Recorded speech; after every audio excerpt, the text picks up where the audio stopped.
StoryShots is proud to bring you this free audiobook summary. Do you want to get access to more free audiobook summaries like this?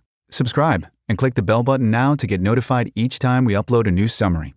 You can also download our free app and enjoy thousands of other summaries of best-selling nonfiction books that are available in text, audio, and animated formats. StoryShots has been featured by Apple, Google, and The Guardian as one of the world's best reading and learning apps.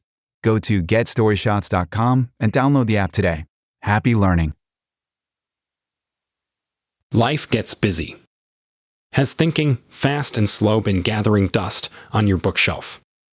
Instead, pick up the key ideas now. We're scratching the surface here. If you don't already have the book, get the audiobook for free using the link in the description or the app.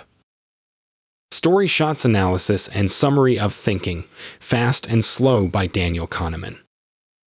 About Daniel Kahneman. Daniel Kahneman is Professor of Psychology and Public Affairs Emeritus at the Princeton School of Public and International Affairs, the Eugene Higgins Professor of Psychology Emeritus at Princeton University, and a Fellow of the Center for Rationality at the Hebrew University in Jerusalem. Dr. Kahneman is a member of the National Academy of Science, the Philosophical Society, and the American Academy of Arts and Sciences. He is also a Fellow of the American Psychological Association, the American Psychological Society, the Society of Experimental Psychologists, and the Econometric Society. In 2015, The Economist listed him as the seventh most influential economist in the world. In 2002, Kahneman was also awarded a Nobel Prize in Economic Sciences. Introduction. Thinking, Fast and Slow provides an outline of the two most common approaches our brains utilize. Like a computer, our brain is built of systems. System 1 is fast, intuitive, and emotional. Daniel Kahneman encourages us to move away from our reliance on this system. System 1 is the most common source of mistakes and stagnation. In comparison, System 2 is a slower, more deliberate, and logical thought process. Kahneman recommends tapping into this system more frequently. As well as this advice, Kahneman provides guidance on how and why we make our decisions. StoryShot number 1. System 1 is innate. There are two systems associated with our thought processes. For each system, Kahneman outlines the primary functions and the decision-making processes associated with each system. System 1 includes all capabilities that are innate and generally shared with similar creatures within the animal kingdom. For example, each of us is born with an innate ability to recognize objects, orient our attention to important stimuli, and fear things linked to death or disease. System 1 also deals with mental activities that have become near innate by becoming faster and more automatic. These activities generally move into System 1 because of prolonged practice. Certain pieces of knowledge will be automatic for you. For example, you do not even have to think about what the capital of England is. Over time, you have built an automatic association with the question, what is the capital of England? As well as intuitive knowledge, System 1 also deals with learned skills, such as reading a book, riding a bike, and how to act in common social situations. There are also certain actions that are generally in System 1, but can also fall into System 2. This overlap occurs if you are making a deliberate effort to engage with that action. For example, chewing will generally fall into System 1. That said, suppose you become aware that you should be chewing your food more than you had been. In that case, some of your chewing behaviors will be shifted into the effortful System 2. Attention is often associated with both Systems 1 and 2. They work in tandem. For example, System 1 will be driving your immediate involuntary reaction to a loud sound. Your System 2 will then take over and offer voluntary attention to this sound and logical reasoning about the sound's cause. System 1 is a filter by which you interpret your experiences. It is the system you use for making intuitive decisions. So, it is undoubtedly the oldest brain system as it is evolutionarily primitive. System 1 is also unconscious and impulse-driven. Although you might feel System 1 is not having a significant impact on your life, it influences many of your choices and judgments. StoryShot number 2. System 2 can control parts of System 1. System 2 comprises a range of activities, but each of these activities requires attention and is disrupted when attention is drawn away. Without attention, your performance in these activities will diminish. Significantly, System 2 can change the way System 1 works.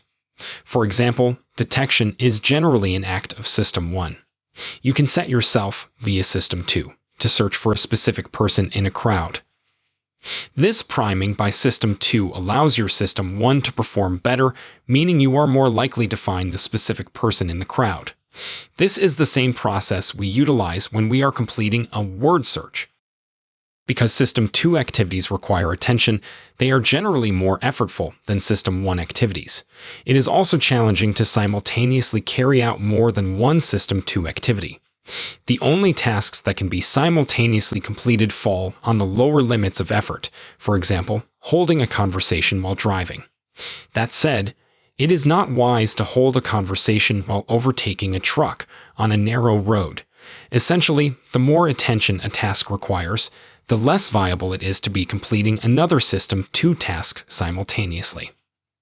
System 2 is younger, having developed in the last several thousand years. System 2 has become increasingly important as we adapt to modernization and shifting priorities. Most of the second system's operations require conscious attention, such as giving someone your phone number. The operations of System 2 are often associated with the subjective experience of agency, choice, and concentration. When we think of ourselves, we identify with System 2. It is the conscious, reasoning self that has beliefs, makes choices, and decides what to think about and what to do. Story shot number 3. The two systems support each other. Based on the two systems' descriptions, it could become easy to imagine that the systems occur one after the other. Kahneman explains that these two systems are actually integrated and mutually supportive. So, almost all tasks are a mix of both systems and are complementary. For example, emotions, System 1, are crucial in adopting logical reasoning, System 2. Emotions make our decision-making more meaningful and effective. Another example of the two systems working in tandem is when we are playing sport. Certain parts of the sport will be automatic actions. Consider a game of tennis. Tennis will utilize running, which is an innate skill in humans and is controlled by System 1. Hitting a ball can also become a System 1 activity through practice. That said, there will always be specific strokes or tactical decisions that will require your System 2. So both systems are complementary to each other as you play a sport, such as tennis. Issues can arise when people over-rely on their System 1 as it requires less effort. Additional issues are associated with activities that are out of your routine. This is when Systems 1 and 2 will become conflicted. Story shot number 4. Heuristics as mental shortcuts. The second part of the book introduces the concept of heuristics. Heuristics are mental shortcuts we create as we make decisions. We are always seeking to solve problems with the greatest efficiency. So, heuristics are highly beneficial for conserving energy throughout our everyday lives. For example, our heuristics help us to automatically apply previous knowledge to slightly different circumstances. Although heuristics can be positive, it is also essential to consider that heuristics are the source of prejudice. For example, you may have one negative experience with a person from a specific ethnic group. If you rely solely on your heuristics, you might stereotype other people from the same ethnic group. Heuristics can also cause cognitive biases, systemic errors in thinking, bad decisions, or misinterpretation of events. Story shot number 5. The biases we create in our own minds. Kahneman introduces 8 common biases and heuristics that can lead to poor decision-making. 1. The law of small numbers. This law shows our strongly biased belief of smaller numbers or samples resembling the population from which they come. People underestimate the variability in small samples. To put it another way, people overestimate what a small study can achieve. Let's say a drug is successful in 80% of patients. How many patients will respond if 5 are treated? In reality, out of a sample of 5, there's only a 41% chance that exactly 4 people will respond. 2. Anchoring. When people make choices, they tend to depend more heavily on pre-existing information or the first information they come across. This is known as anchoring bias. If you first see a t-shirt that costs $1,200 and then see a second one that costs $100, you're more likely to dismiss the second shirt. If you just saw the second shirt, which costs $100, you wouldn't consider it cheap. The anchor, the first price you saw, had an undue impact on your decision. 3. Priming. Our minds work by making associations between words and items. Therefore, we are susceptible to priming. A common association can be invoked by anything and lead us in a particular direction with our decisions. Kahneman explains that priming is the basis for nudges and advertising using positive imagery. For example, Nike primes for feelings of exercise and achievement. When starting a new sport or wanting to maintain their fitness, consumers are likely to think of Nike products. Nike supports pro athletes and uses slogans like "Just do it" to demonstrate the athlete's success and perseverance. Here's another example. A restaurant owner that has too much Italian wine in stock can prime their customers to buy this sort of wine by playing Italian music in the background. 4. Cognitive ease. Whatever is easier for System 2 is more likely to be believed. Ease arises from idea repetition, clear display, a primed idea, and even one's own good mood. It turns out that even the repetition of a falsehood can lead people to accept it, despite knowing it's untrue, since the concept becomes familiar and is cognitively easy to process. An example of this would be an individual who is surrounded by people who believe and talk about a piece of fake news. Although evidence suggests this idea is false, the ease of processing this idea now makes believing it far easier. 5. Jumping to conclusions. Kahneman suggests that our System 1 is a machine that works by jumping to conclusions. These conclusions are based on what you see is all there is. In effect, System 1 draws conclusions based on readily available and sometimes misleading information. Once these conclusions are made, we believe in them to the very end. The measured impact of halo effects, confirmation bias, framing effects, and base rate neglect are aspects of jumping to conclusions in practice. The halo effect is when you attribute more positive features to a person or thing based on one positive impression. For example, believing a person is more intelligent than they actually are because they are beautiful. Confirmation bias occurs when you have a certain belief and seek out information that supports this belief. You also ignore information that challenges this belief. For example, a detective may identify a suspect early in the case, but may only seek confirming instead of disproving evidence.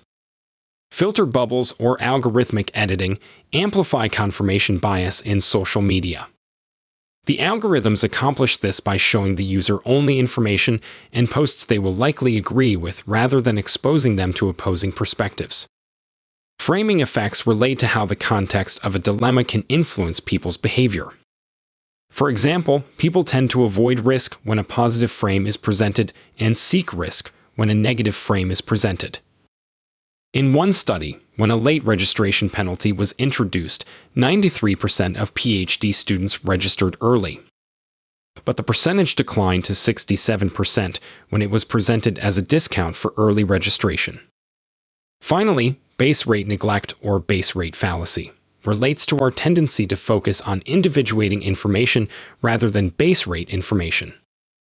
Individuating information is specific to a certain person or event.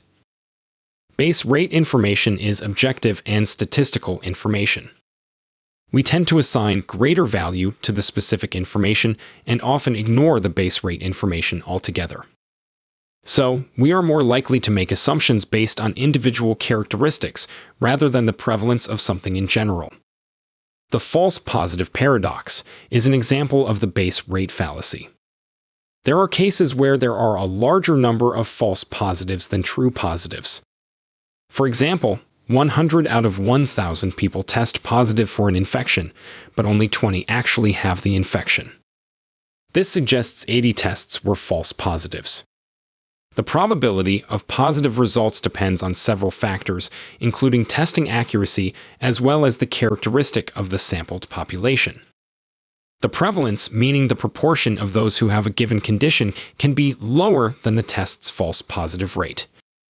In such a situation, even tests that have a very low chance of producing a false positive in an individual case will give more false positives than true positives overall. Here's another example.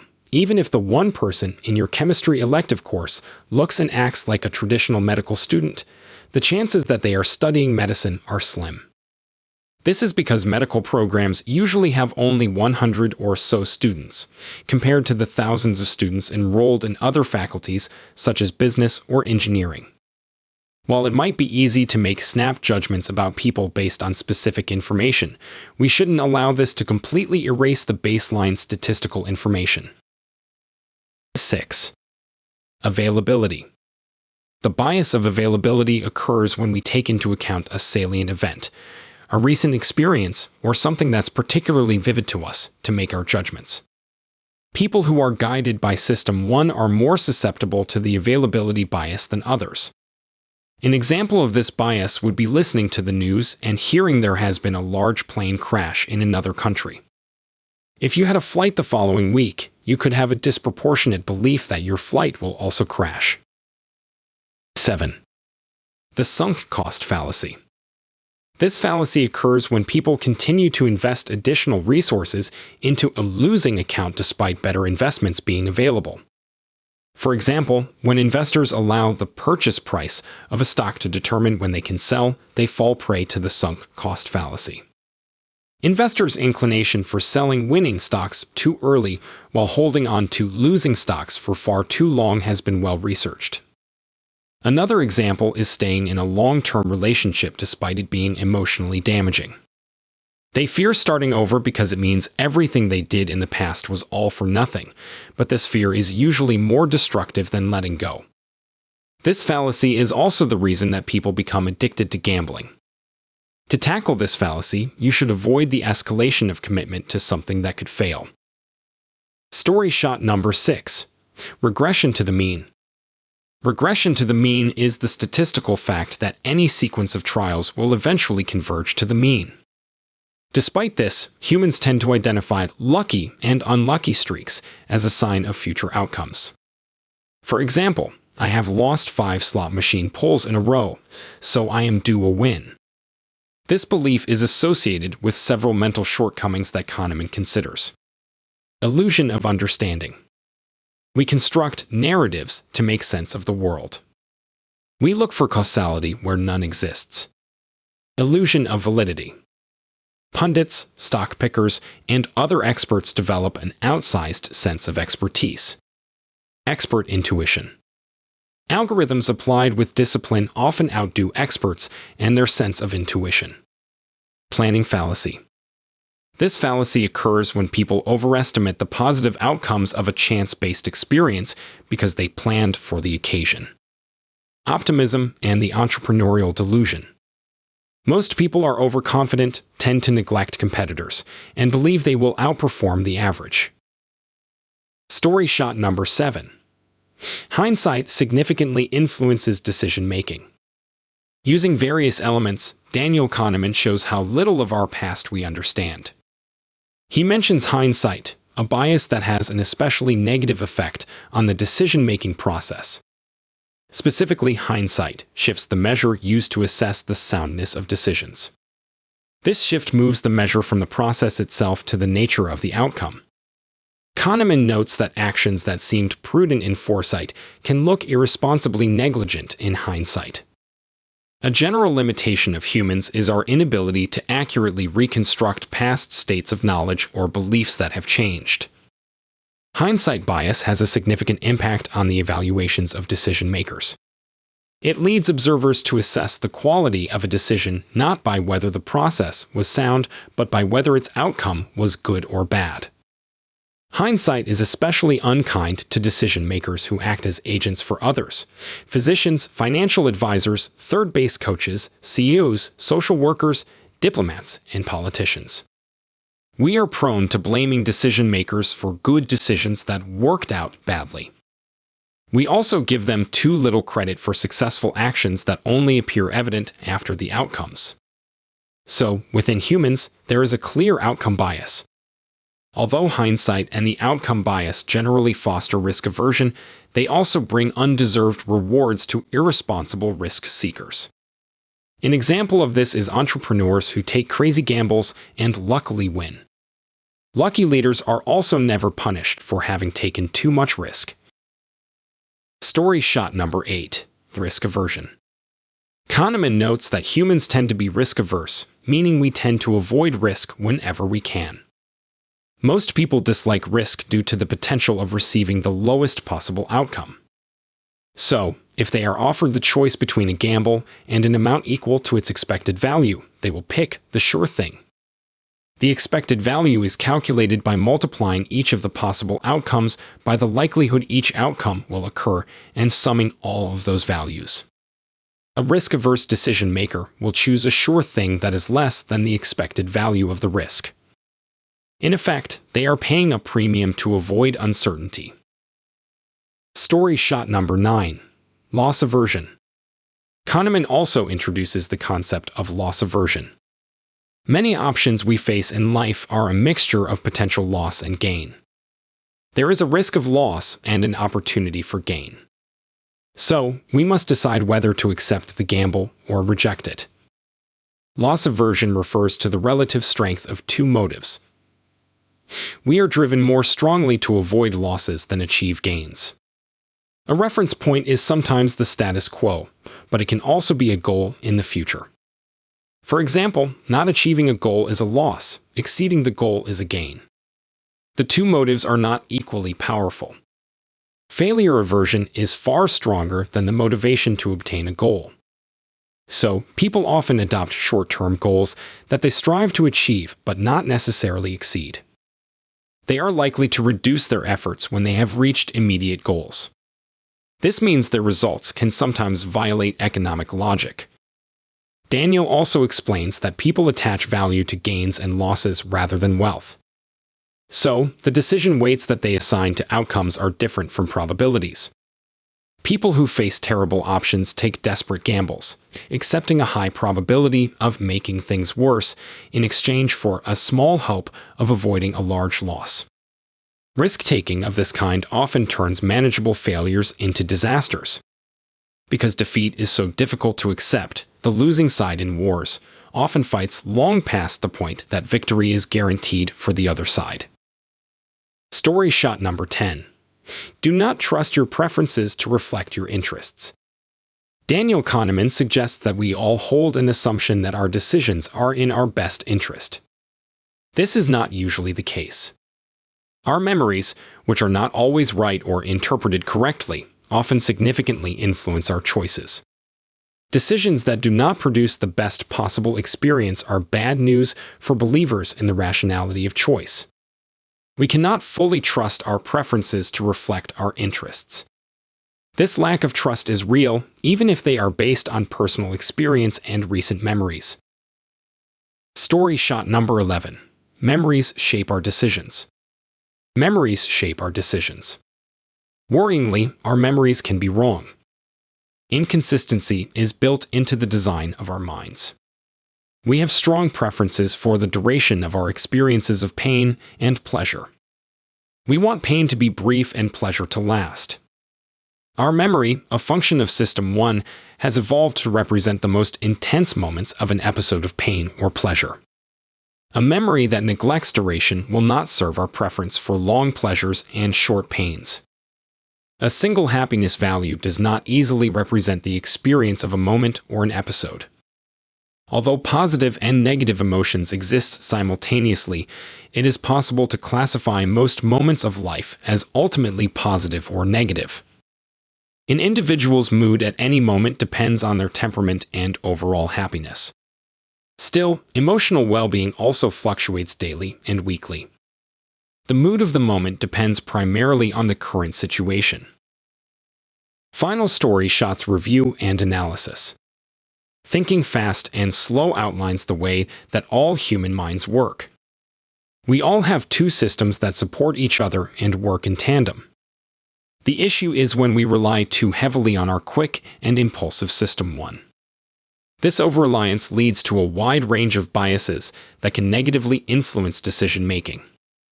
The key is to understand where these biases come from and use our analytical System 2 to keep our System 1 in check.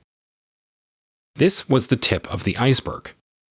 To dive into the details and support the author, order the book or get the audiobook for free using the link in the description or the app. Did you like the lessons you learned here? Write us a review or share to show you care. Did you like this audiobook summary? Click the like button now to support our channel. If you don't want to miss out on new free audiobook summaries, subscribe and click the bell button. You can also download our free app and enjoy thousands of other summaries of best-selling nonfiction books that are available in text, audio, and animated formats.